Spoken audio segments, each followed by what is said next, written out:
Hi, my name is Teck Meng. I'm the Dean of the School of Digital Technologies of the American University of Phnom Penh.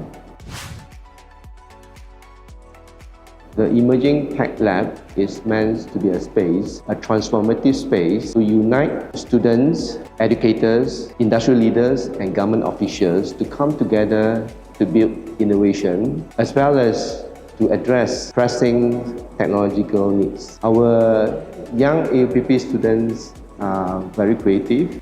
With this space for them to learn and to collaborate, I'm sure that it will bring their skills, knowledge and creativity to the next level. The Emerging Tech Lab is meant students to be career ready. So whatever we put in the lab is for students to keep in pace with technology to make sure whatever they learn from the lab actually is relevant to the industry. We have few open source AI tools. For example, we have Olama with Open Web UI, that's for large language modeling.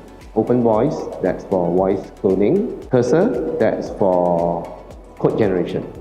Object detection and emotion detection, these are applications of machine learning. So students learn how to identify certain features that they can detect. For example, on a human face, how do you detect a person is sad? How do you detect a person is happy? First, they will perform the detection, then they will learn how to improve the detection by using machine learning algorithm. Generative AI is a type of artificial intelligence that allows generation of new content based on learning patterns from existing data.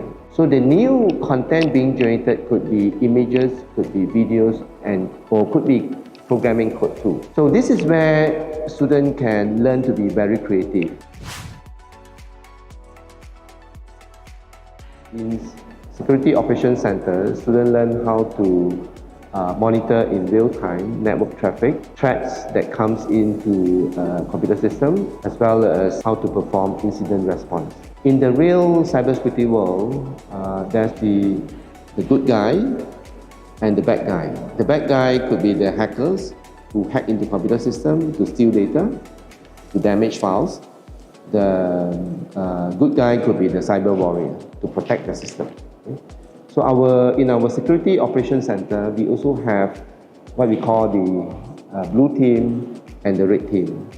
So the blue team will be responsible in defending the system, and the red team will be responsible in launching attack. So by getting into the real cybersecurity world as close as possible, help our students to be industry ready.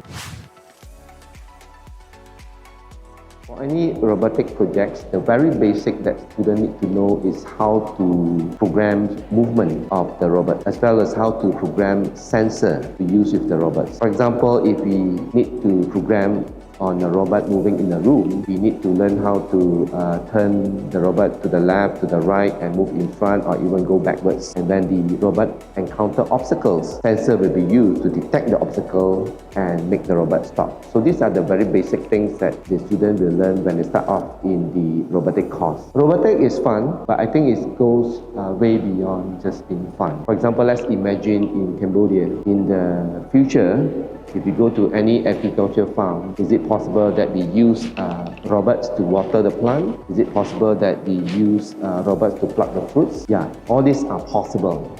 And it all begins with students learning how to move the robot and how to incorporate sensor into the robot. Technology is shaping the future, and AUPP at the School of Digital Technology is at the forefront.